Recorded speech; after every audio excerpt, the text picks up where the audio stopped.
കാണികൾ നമ്മൾ എന്തറിയുന്നു, കണ്ണീർ മിഴികളെ മറയ്ക്കുന്നു. അലകടൽ നടുവിലും അഖില മനസ്സിലും അണുവിലും പള്ളിയുറങ്ങുന്നു. ഈശ്വരൻ മനുഷ്യനായി അവതരിച്ചു, ഈ മണ്ണിൻ ദുഃഖങ്ങൾ സ്വയം ഭരിച്ചു.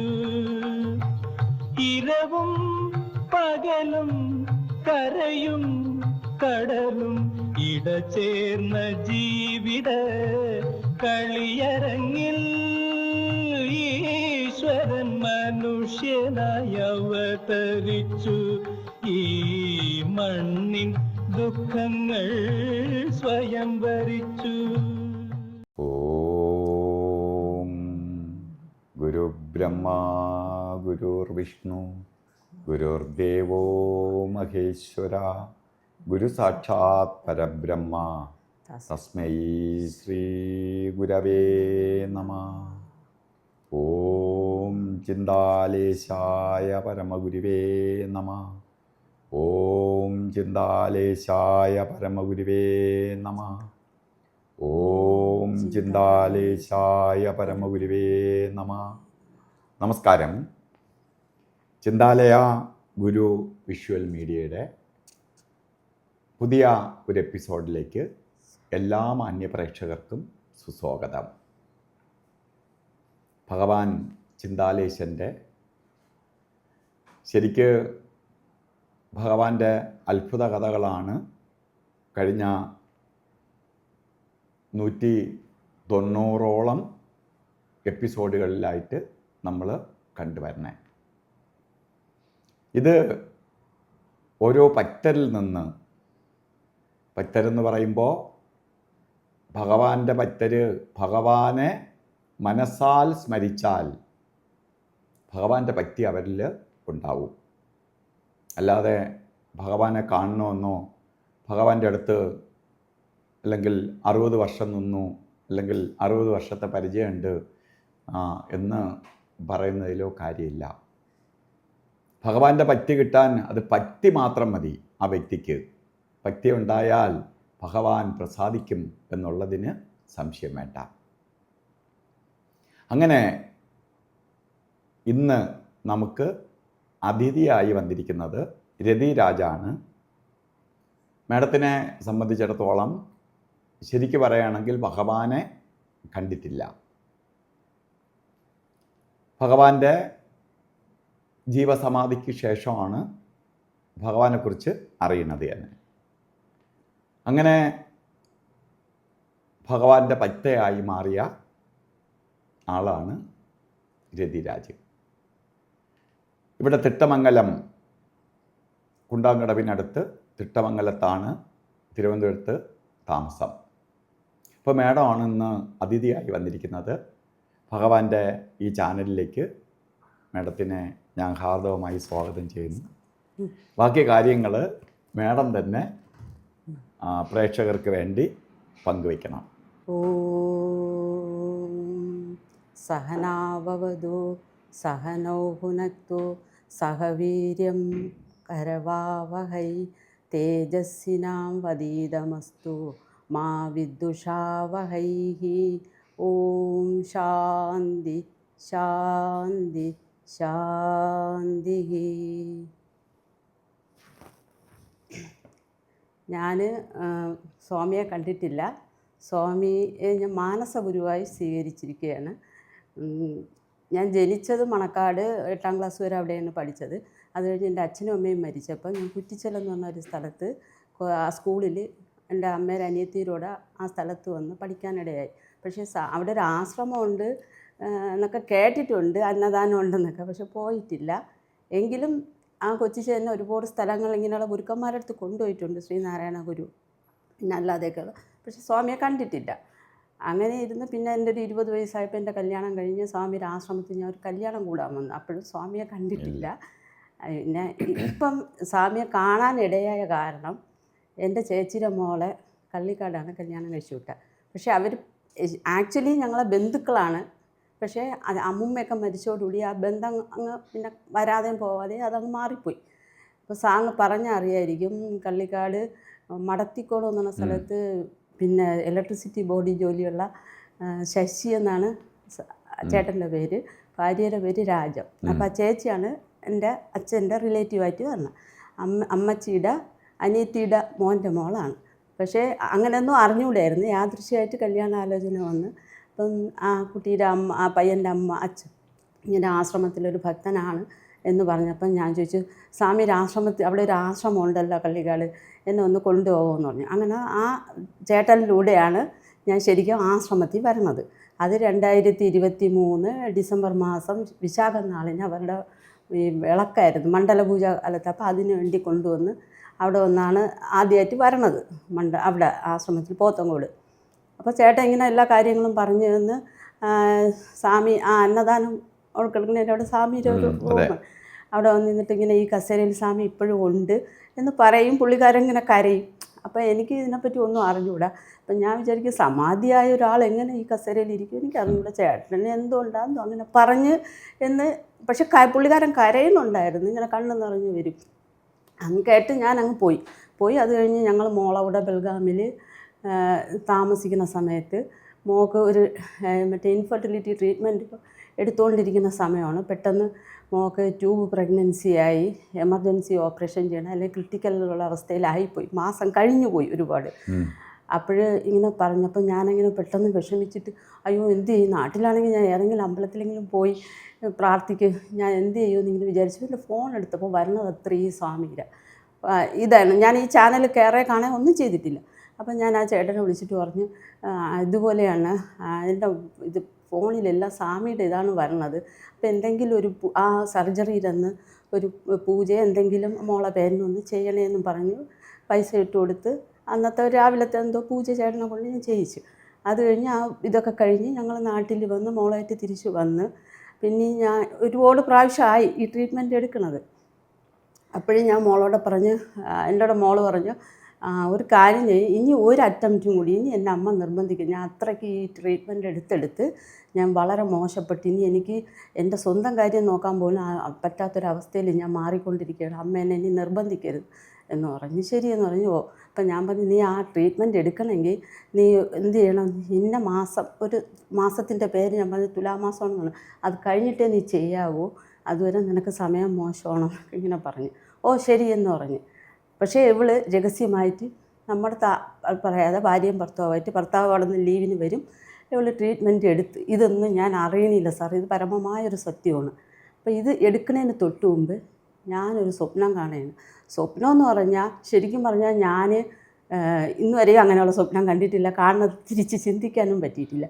ഞാനിങ്ങനെ കിടക്കുമ്പം എൻ്റെ അടുത്തൊരാൾ വന്നിട്ട് പറയണം, അധികം വണ്ണയില്ല, താടിയുണ്ട്, മെലിഞ്ഞൊരാൾ, തലയിൽ കൂടി ഒരു തോർത്തിട്ടിരിക്കുന്നു, നിൻ്റെ നെഞ്ചിലല്ലേ വേദന, ആ വേദന ഞാൻ മാറ്റിത്തരാം എന്നും പറഞ്ഞ് എൻ്റെ നെഞ്ചിലിങ്ങനെ ചവിട്ടേണ്.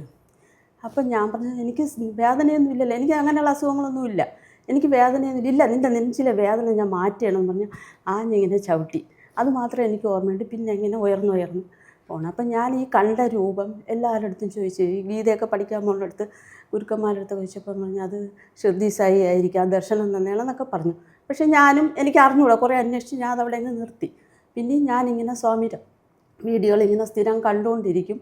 അങ്ങനെ ഇരിക്കും. ഒരു 4-5 മാസം കഴിഞ്ഞിട്ട് ഇവൾ വിളിച്ചു പറയണം, അമ്മ ഇന്നതുപോലെയാണ്, ഞാൻ പ്രഗ്നൻ്റ് ആണ് അമ്മ. അപ്പം ഞാൻ ഞെട്ടിപ്പോയി. അത് ഞാൻ അമ്മയുടെ അടുത്തുള്ള ആരുടെ പറയാതിരുന്നതാണ്. കാരണം ഡോക്ടർ എന്നെ പറഞ്ഞു, ഇത്രയും അറ്റംപ്റ്റ് കഴിഞ്ഞതല്ലേ, ഇനി ഒരു സ്റ്റേജ് ലെവൽ എത്തിയിട്ട് എന്നെ വീട്ടുകാരോടെയും പറഞ്ഞാൽ മതി എന്ന് ഡോക്ടർ പറഞ്ഞെന്ന് പറഞ്ഞു. അപ്പം ഞാൻ ഞെട്ടിപ്പോയി. അപ്പോഴും ഞാൻ ഈ അടുത്ത കാലത്ത് ഇങ്ങനെ വിശാഖ നാളിനൊക്കെ വിശേഷ ദിവസങ്ങളിലൊക്കെ ഈ ചേട്ടനും ഫാമിലിയും പോകുമ്പോൾ എന്നെയും കൊണ്ടുപോകും, അല്ലാതെ എനിക്ക് പറ്റുന്ന ദിവസങ്ങൾ പോകും. ഞാൻ ചെന്നപ്പോൾ ആ ഫോട്ടോ ഞാൻ കണ്ട രൂപം അതുവരെ എനിക്ക് അറിഞ്ഞുകൂടായിരുന്നു. സ്വാമിയുടെ ഈ രൂപമേ ഞാൻ കണ്ടിട്ടില്ല. ഈ പടമാണ് ഞാൻ കൂടുതലും കണ്ട രൂപം. ഞാൻ അവിടെ കണ്ട് ഞെട്ടിപ്പോയി സാർ. ഞാൻ എൻ്റെ ഇന്നും എനിക്ക് ആ സ്വപ്നം പറയാനും കഴിയുന്നുണ്ട്, കാണാനും ആ രൂപം കാണാനും പറ്റുന്നുണ്ട്. അപ്പം ഞാൻ വിചാരിച്ചു, ഭഗവാനാണല്ലോ എനിക്ക് വന്ന് ഇങ്ങനെ ഒരു ദർശനം തന്നത്. കാരണം എൻ്റെ നെഞ്ചിലെ വേദന എന്ന് പറഞ്ഞാൽ കല്യാണം കഴിഞ്ഞ് 9 വർഷമായി, 9 വർഷമായി. ഒത്തിരി ട്രീറ്റ്മെൻറ്റ് എടുത്ത് കൊണ്ടുപോയ ഡോക്ടർമാരെല്ലാം നിങ്ങൾ ഇറങ്ങണ്ട, നിങ്ങൾക്ക് സക്സസ് ആവില്ല എന്ന് അടിവരയിട്ട് പറഞ്ഞ കേസാണ്. അങ്ങനെ ഇരുന്നപ്പോഴാണ് ഈ ഒരു 3-4 വർഷത്തിനകത്ത് ഇങ്ങനെ ഒരു ചെറിയ ഹോസ്പിറ്റലിൽ ചെന്നപ്പോൾ അവർ പറഞ്ഞു, ശരി ഓക്കെ, നിങ്ങൾ തൈറോയ്ഡ് പേഷ്യൻ്റാണ്, തൈറോയ്ഡ് ലെവലാക്കി വെച്ചാൽ ഞാൻ ഏറ്റ് എന്നവരിങ്ങനെ പറഞ്ഞ്. ഞാൻ സ്വാമിയുടെ അടുത്ത് വന്നേ പിന്നെ മോള് പോണതാണ് ഇത്, അത് ചെറിയൊരു ഹോസ്പിറ്റലിൽ. അപ്പോഴെൻ്റെ അടുത്ത് ഇങ്ങനെ പറഞ്ഞു. അങ്ങനെ ഞാൻ സ്വാമിയുടെ രൂപം കണ്ട് ഞെട്ടിപ്പോയി. അപ്പോൾ സ്വാമിയാണല്ലോ എനിക്ക് വന്ന്, എൻ്റെ നെഞ്ചിലെ വേദന എന്ന് പറഞ്ഞാൽ എൻ്റെ കുട്ടിക്കൊരു കുഞ്ഞില്ലാത്തതായിരുന്നല്ലോ എന്നിങ്ങനെ ഞാൻ അപ്പോഴാണ് ഞാൻ സ്വാമിയെ തിരിച്ചറിയുന്നത്. എപ്പോഴും സ്വാമി എനിക്ക് എല്ലാവർക്കും ദർശനം കൊടുക്കും, പക്ഷേ എനിക്കൊരു ദർശനം തരുമോ സ്വാമി, ഞാൻ എപ്പോഴും പ്രാർത്ഥിക്കും, പക്ഷേ കിട്ടിയിട്ടില്ല. ഇങ്ങനെ സ്വാമിയുടെ ചാനലുകൾ എൻ്റെ ഫോണിൽ ഇത് വീഡിയോസ് വരുമ്പോഴൊക്കെ ഞാൻ ആഗ്രഹിച്ചിട്ടുണ്ട്. വേറെ ഒന്നുമില്ല, സ്വാമി എനിക്കും ഇതുപോലൊരു അവസരം തന്നെ, ഒരു ഭാഗ്യം തന്നു വന്ന് പറയാനല്ല, സ്വാമിയെക്കുറിച്ച് 2 വാക്ക് പറയാനുള്ളൊരവസരം എനിക്ക് സ്വാമി തരണേ, ഇങ്ങനൊരു പ്ലാറ്റ്ഫോമിൽ വന്നിരുന്നു എന്ന് ആഗ്രഹിച്ചിട്ടുണ്ട്. പക്ഷേ അതിന് ഭഗവാൻ ഇങ്ങനൊരു വഴിയിലൂടെ എന്നെ ഇവിടെ കൊണ്ട് എത്തിച്ച്. പിന്നെ അല്ലാതെ എനിക്ക് സ്വാമിയെക്കുറിച്ച്, അപ്പോൾ എൻ്റെ മോളെ കാണിച്ചൊരു ഡോക്ടർ 9 വർഷത്തിന് മുമ്പ് എൻ്റെ കൂടെ പറഞ്ഞതാണ്, പിന്നെ ഡോക്ടറും മരുന്നും പരാജയപ്പെടുന്നിടത്ത് 99% ഡോക്ടറും മരുന്നും പരാജയപ്പെടുന്നിടത്ത് ഈശ്വരൻ അനുഗ്രഹിക്കും. അങ്ങനെ ഒരു മിറക്കിൾ സംഭവിച്ചാൽ ഈ കുട്ടിക്കൊരു കുട്ടി ഉണ്ടാകും എന്നാണ് എൻ്റെ അടുത്ത് ആ ഡോക്ടർ പറഞ്ഞത്. എനിക്കിന്നും അപ്പോൾ അന്ന് തൊട്ടേ എൻ്റെ മനസ്സിൽ ഇങ്ങനെയാണ്, ഞാൻ വിളിക്കാത്ത ദൈവങ്ങളില്ല, ചെയ്യാത്ത പൂജകളില്ല, പരിഹാരങ്ങളില്ല, എല്ലാം ചെയ്തു. പക്ഷേ സ്വാമിയോടൊന്നും ഞാൻ ഒന്നും ചെയ്തിട്ടില്ലേ സാർ, സത്യമായിട്ട് പറയും, 1 രൂപ ചിലവാക്കി പോലും ഞാൻ അങ്ങനെ ഒരു പൂജയോ കാര്യമോ ഒന്നും ഞാൻ ചെയ്തിട്ടില്ല. അവിടെ വന്ന് എനിക്ക് സ്വാമിയുടെ പ്ലാറ്റ്ഫോമിൽ വന്ന് സ്വാമിയെക്കുറിച്ച് പറയാൻ ഒരു അവസരം തരണം, ഇത്രയും ഞാൻ പ്രാർത്ഥിച്ചോളൂ. അല്ലാതെ നമ്മളെ ഭൗതിക ആവശ്യങ്ങളൊന്നും സ്വാമിയുടെ അടുത്ത് വന്ന് കയറുമ്പോൾ പറയാൻ പറ്റില്ലല്ലോ, ആ ഒരു ലെവലിലിരിക്കുന്നതല്ലേ. പിന്നെ എനിക്ക് അന്ന് അറിഞ്ഞൂടായിരുന്നു, ചേട്ടൻ ഇങ്ങനെ പറയുമ്പോഴും സ്വാമി സമാധിയിലായിരിക്കുന്നത് അതൊന്നും പറ്റുള്ളൂ. സമാധി എന്ന് പറയുമ്പോൾ മരിച്ചു കഴിഞ്ഞു എന്നുള്ളൊരർത്ഥം മാത്രമേ ഉള്ളൂ. പിന്നെ ക്ലാസ്സിനൊക്കെ പോയി നമ്മളെ ഗുരുക്കന്മാർ പറഞ്ഞു തന്ന് എന്തോന്നാണ് ജീവസമാധി എന്നും, സമാധിയിലിരിക്കുന്നത് എങ്ങനെയാണ്, അവരെങ്ങനെയാണ് മറ്റുള്ള കാര്യങ്ങളും ഒക്കെ ചെയ്തു കൊടുക്കണമെന്നൊക്കെ പറഞ്ഞ് പിന്നെ എനിക്ക് സ്വാമിയെക്കുറിച്ച് ഞാൻ കൂടുതൽ കാണാൻ തുടങ്ങി. പിന്നെ സ്വാമിയുടെ കൂടുതൽ വീഡിയോസ്, പ്രത്യേകിച്ച് സാറിൻ്റെ വീഡിയോസ്, പിന്നെ സ്വാമി പറയുന്ന വചനങ്ങളൊക്കെ എഴുതി വെച്ച് പഠിക്കാൻ തുടങ്ങി. എന്ത് വന്നിരുന്നാലും എല്ലാം സ്വാമിയിൽ സമർപ്പണം. അപ്പം പിന്നെ അതിലപ്പുറം ഒന്നുമില്ലല്ലോ. പിന്നെ എനിക്ക് സ്വാമിയെക്കുറിച്ച് പറയുമ്പോൾ എനിക്ക് ഏറ്റവും കൂടുതൽ പെട്ടെന്ന് സ്വാമിയെ ആകർഷിക്കുന്നതെന്ന് വെച്ചാൽ, സ്വാമി ഒന്നിൻ്റെയും കർത്തൃത്വം ഏറ്റെടുക്കില്ല. ഇപ്പം നമ്മൾ ജന്മജന്മാന്തരങ്ങളായിട്ടുള്ള പാപങ്ങളായിട്ട് വരണം നമ്മളുടെ കർമ്മബന്ധത്തെ സ്വാമി മാറ്റി വിട്ടിരുന്നാലും അത് സ്വാമി ഞാനാണ് ചെയ്തത്, നിനക്ക് വേണ്ടി ഞാൻ ഇന്നത് ചെയ്തിട്ടുണ്ട് എന്ന് സ്വാമി ആരും പറഞ്ഞു കേട്ടതായിട്ട് ഒരു വീഡിയോയിലും ഞാൻ കേൾക്കണില്ല. പിന്നെ സ്വാമി ആരെയും ധനങ്ങൾ ആവശ്യപ്പെട്ട് നീ ഇത് ഇന്നത് ചെയ് എന്ന് ഒരു മനുഷ്യരോടെയും സ്വാമി പറയണില്ല. ഈ 2 കാര്യങ്ങൾ സ്വാമി എന്നെ കൂടുതൽ ആകർഷിക്കാനുള്ള കാരണമായി. കാരണം എന്ത് ചെയ്താലും ഒന്ന് ചെയ്താൽ അത് 10ആയിട്ട് പറയണ ഒരു സമൂഹമാണല്ലോ ഇന്ന്. അങ്ങനെയുള്ളത് ഇത്രയും ഇതായിട്ട് തപസ്സിദ്ധി കിട്ടിയിരിക്കുന്ന സ്വാമി ഈ സിദ്ധി ജനങ്ങൾക്ക് വേണ്ടി ഉപയോഗിക്കുക, അല്ലാതെ സ്വാമിയുടെ ഊർദ്ധഗതിക്ക് വേണ്ടി സ്വാമി ഉപയോഗിക്കാനല്ല, സ്വാമി ഇറങ്ങി വന്ന് സാധാരണ ജനങ്ങൾക്ക് വേണ്ടി ജീവിക്കാൻ വന്നു എന്ന് കേട്ടപ്പോൾ അത് ഞാൻ ഇങ്ങനെ സമാധികളിലൊക്കെ പോയിട്ടുണ്ട്. പക്ഷേ എനിക്ക് ഒരു അട്രാക്ഷൻ അങ്ങനെ വന്നിട്ടില്ല. അതിവിടെ മാത്രമാണ് എനിക്ക് ഉണ്ടാകാനുള്ള കാരണം. അത് എനിക്ക് അറിഞ്ഞൂടാ എന്താണെന്ന്. അപ്പം ഞാൻ ഗുരുക്കന്മാരുടെ അടുത്തൊക്കെ ചോദിച്ച് പഠിപ്പിച്ച, അപ്പം അത് ഏതെങ്കിലും ഒരു ജന്മബന്ധമാണ്, അല്ലാതെ അങ്ങനെ അത് വരാൻ വഴിയില്ല. അല്ലാതെ എല്ലാവർക്കും അങ്ങനെയുള്ള സ്വാമിയുടെ അടുത്ത് പോകാനും പറ്റൂല. അത് ഏതെങ്കിലും ഒരു ജന്മത്തിൽ അമ്മ സ്വാമിയുടെ ഉണ്ടായിരുന്നു കാണും. അതുകൊണ്ടാണ് സ്വാമിയോടുള്ള ആ ഒരു അട്രാക്ഷൻ വൈകിയാണെങ്കിലും ആ ഒരു ഇടത്ത് പോകാൻ കാരണവും സ്വാമി ദർശനം തരണതും ഒക്കെ അതുകൊണ്ടാണ് എന്നിങ്ങനെ സ്വാമി ദർശനം തരണം എന്നൊക്കെയാണ് അവർ പറയണത്. പക്ഷെ എന്തായാലും ഈ ഫോട്ടോ കണ്ട് ഞാൻ ഞെട്ടിപ്പോയി. കാരണം സ്വാമി മെലിഞ്ഞിരിക്കുന്ന ഫോട്ടോ ഞാൻ കണ്ടിട്ടില്ല. മെലിഞ്ഞാണ് ഇരുന്നത്. ഇതായിരുന്നു സാറേ ആ ഫോട്ടോ. എന്നറിയാം, ഞാൻ മനസ്സിലായി. ഈ അവസാന സമയമായപ്പോഴാണ് സ്വാമി 50 വർഷം അരനൂറ്റാണ്ടിലേറെ കള്ളിക്കാട് കൂലിപ്പണി ചെയ്താണ് ഞങ്ങളെയൊക്കെ ശരിക്കും വളർത്തിയത്. ഈ പണി ചെയ്യുന്ന സമയത്ത് ശരിക്ക് പറഞ്ഞാൽ ആഹാരം കഴിക്കില്ല. കാരണം എന്തെന്ന് വെച്ചാൽ കഴിക്കാൻ ആഹാരം ഇല്ല. ഈ ജോലി ചെയ്ത് കിട്ടുന്ന പൈസയിൽ നിന്ന് എല്ലാവർക്കും ആഹാരം കൊടുത്ത് കഴിയുമ്പോൾ ശരിക്ക് സ്വാമിക്ക് കഴിക്കാൻ ആഹാരം ഇല്ല. അതാണ് പരമമായ സത്യം. അപ്പോൾ ആഹാരം ഒന്നും ഭഗവാന് വേണ്ട. എന്നാലും പിറ്റേന്ന് രാവിലെ നേരം വെളുക്കുമ്പോൾ തൊട്ട് ഇരുമ്പിൻ്റെ പണിയല്ലേ ചെയ്തുകൊണ്ടിരുന്ന പണി, അല്ലാത്ത പണിയല്ല, ഇരുമ്പിൻ്റെ പണി. അപ്പോൾ എന്തുകൊണ്ട് ഇരുമ്പിൻ്റെ പണിയാണ്? ഭഗവാൻ ജന്മം കൊണ്ട് ഒരു സമുദായത്തിൽ ജനിക്കുമല്ലോ നമ്മളെല്ലാവരും. ഏതെങ്കിലും ഒരു മതത്തിലോ ഏതെങ്കിലും ഒരു ജാതിയിലോ മാത്രമേ ഭൂമിയിൽ ജനിക്കാൻ പറ്റുള്ളൂ. ഏതെങ്കിലും അച്ഛൻ്റെ അമ്മയിലെ മക്കളായിട്ടല്ലേ നമുക്ക് വരാൻ പറ്റുള്ളൂ. കൃഷ്ണൻ യാദവ കുടുംബത്തിൽ ജനിച്ചു. അപ്പോൾ ഇതുപോലെ ഓരോരുത്തർ ഓരോ കുടുംബത്തിലായിരിക്കും ജനിക്കണേ. ആ കുടുംബക്കാർ അവരുടെ ആളായിട്ട് മാറ്റും. അത് ഇവിടെ ജനിച്ച ഗുരുദേവനായാലും അല്ലെങ്കിൽ ശരിക്ക് ചട്ടമ്പി സ്വാമി ആയാലും, അപ്പോൾ ആ സമുദായത്തിൽ ജനിച്ചതുകൊണ്ട് സമുദായക്കാർ നമ്മളെ ആളായിട്ട് അങ്ങ് എടുക്കും. നശിച്ചു പോയവരൊന്നും എടുക്കത്തില്ല, അല്ലെങ്കിൽ നശിച്ചു പോയവരെ നമ്മളാളായിട്ട് അവരെ ഏറ്റെടുക്കില്ല.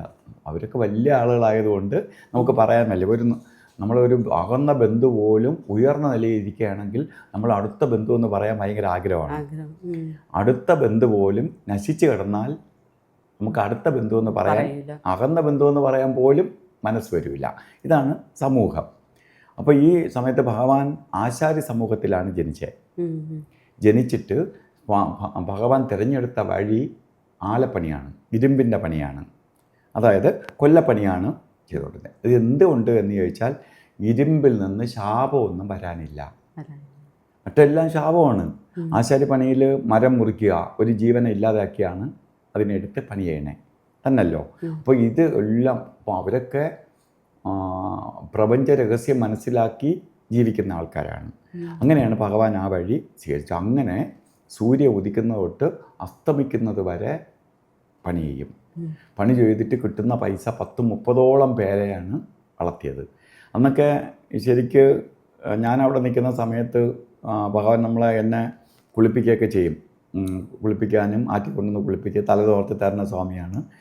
ഇതൊക്കെ ചെയ്യുന്ന സമയത്ത് എൻ്റെ ഈ സൈഡിലെ 2 സൈഡിലെ ഭാര്യയല്ലോ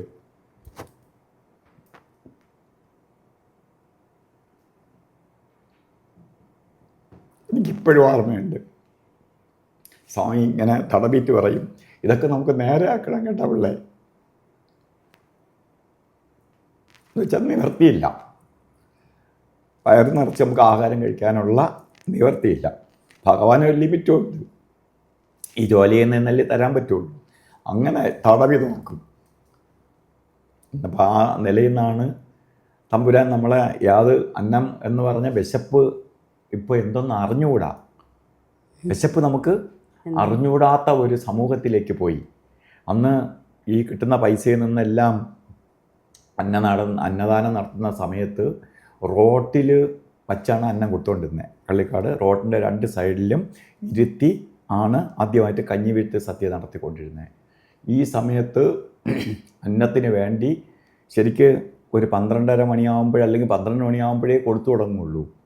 ഒരു 9 മണിയാകുമ്പോഴേ ആളുകൾ വന്നിരിക്കും. വിശപ്പിൻ്റെ ആധിക്യം. ഒരു നേരം അമ്പലങ്ങളിലൊന്നും അന്നദാനം ഇല്ല.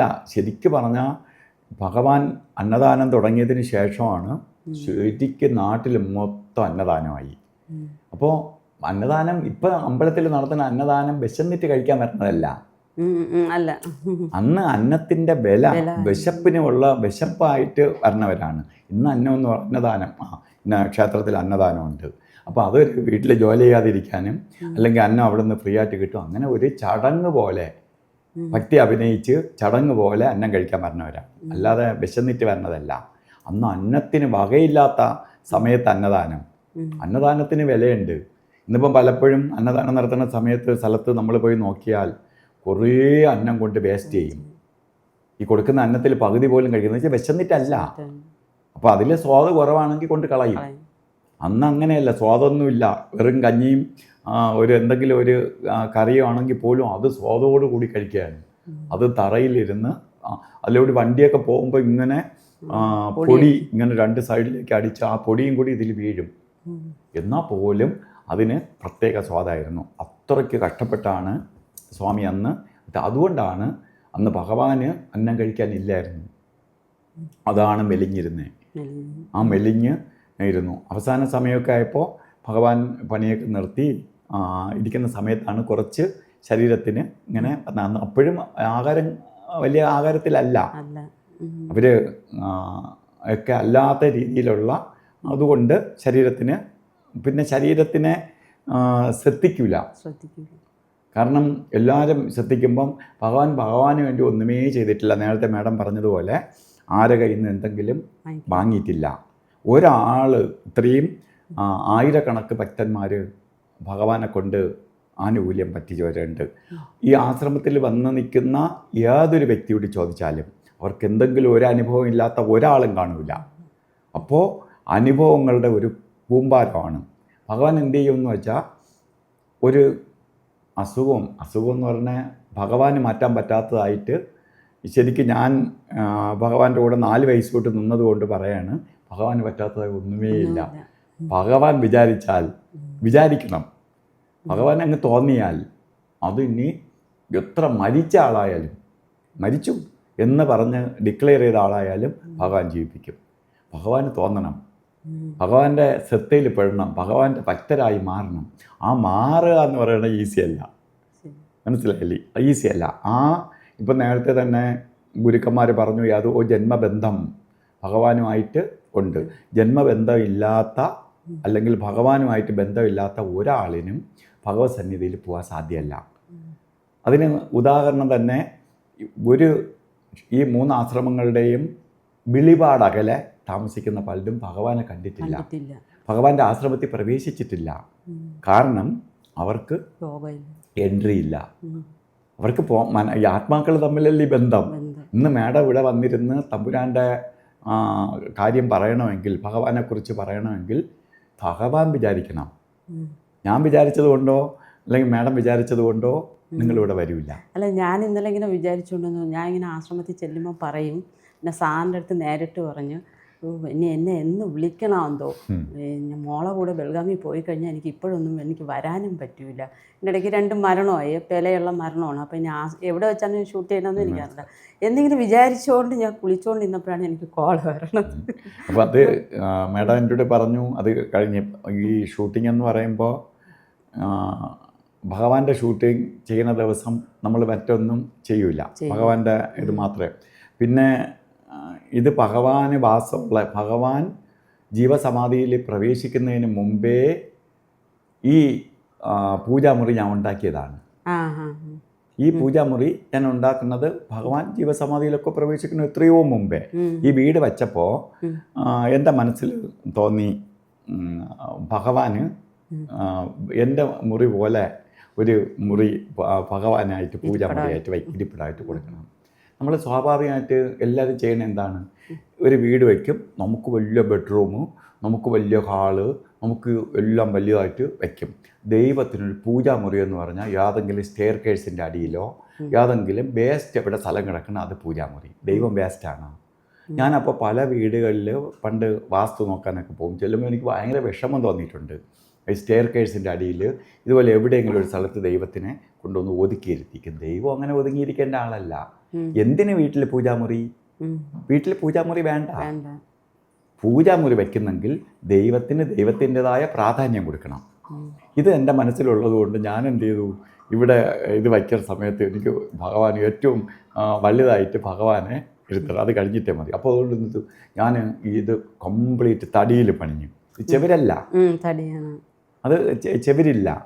അതിൽ ഭഗവാൻ തന്നെ പറഞ്ഞു കേട്ടിട്ടുണ്ട്, 2 സാധനങ്ങൾക്ക് ഈശ്വര ചൈതന്യത്തെ പിടിച്ചു നിർത്താനുള്ള ശക്തിയുണ്ട്. എന്തൊക്കെയെന്നറിയാമോ? ഒന്ന് തടിക്കും, മറ്റൊന്ന് കല്ലിനും. അതുകൊണ്ടാണ് പണ്ട് അമ്പലങ്ങളെല്ലാം കല്ലിൽ പണിഞ്ഞു വയ്ക്കണേ.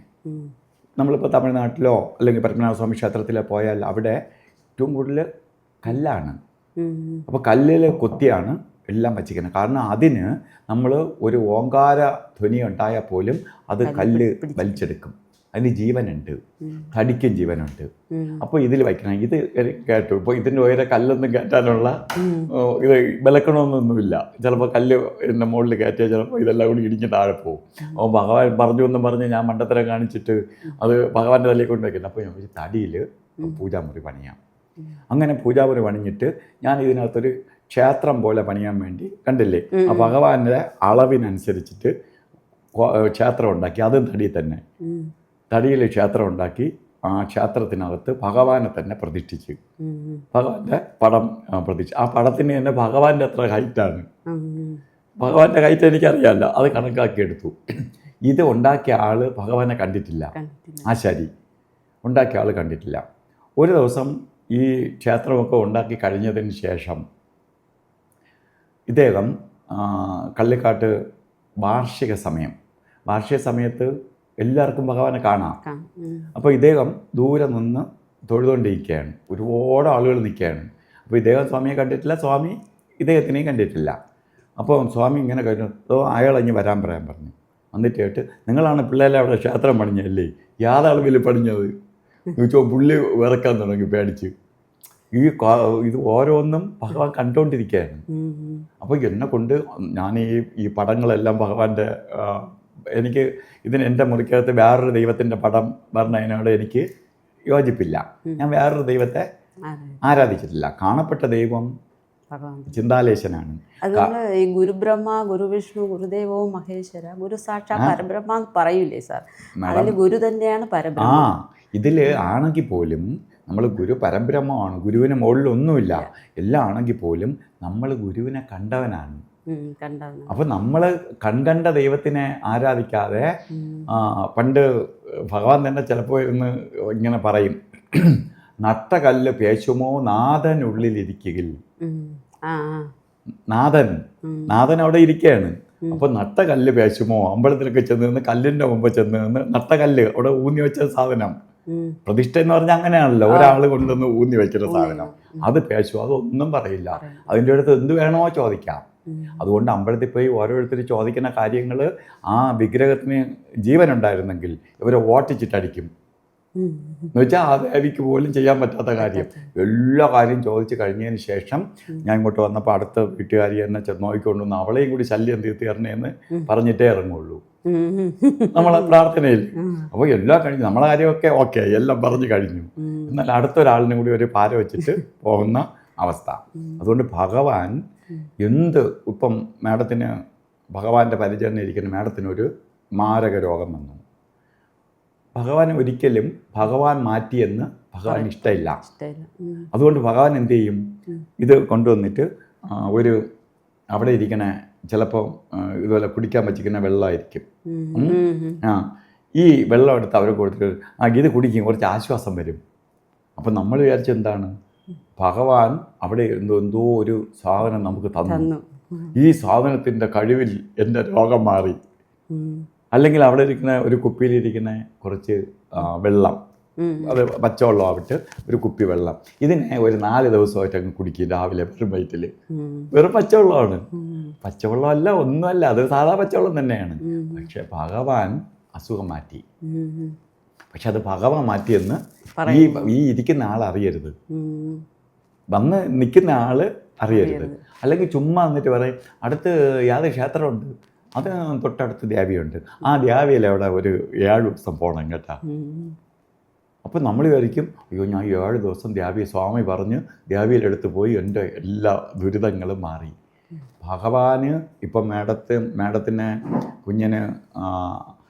ഒരു കുഞ്ഞിനെ തന്നു, നമ്മളെ ഒരു വീട്ടിലൊരു അതിഥിയെ വരണം. ഈ ആത്മാവ് വരാൻ പറ്റാതെ യാതോ തടസ്സങ്ങൾ കൊണ്ട് വിഷമിച്ചിരുന്ന ആത്മാവിനെ ഭഗവാൻ ഈ തടസ്സം മാറ്റി അവിടേക്ക് കൊണ്ടുവരികയാണ് ചെയ്തത്. അത് നമ്മളെ വീട് നിറച്ച് ഫോട്ടോ ഉണ്ട് സാർ. ഞാൻ ഇങ്ങനെ എടുത്തു വെച്ചോണ്ടിരിക്കുമ്പോൾ ഈ പിള്ളേർക്ക് 3 മാസം കഴിഞ്ഞല്ലേ വിഷനൊക്കെ, ഈ കൊച്ചിങ്ങനെ നോക്കും. അപ്പോൾ എന്തിലാണ് ഇവ ഇങ്ങനെ നോക്കിയപ്പോൾ സ്വാമിയുടെ കലണ്ടർ, സ്വാമിയാണ് നോക്കണത്.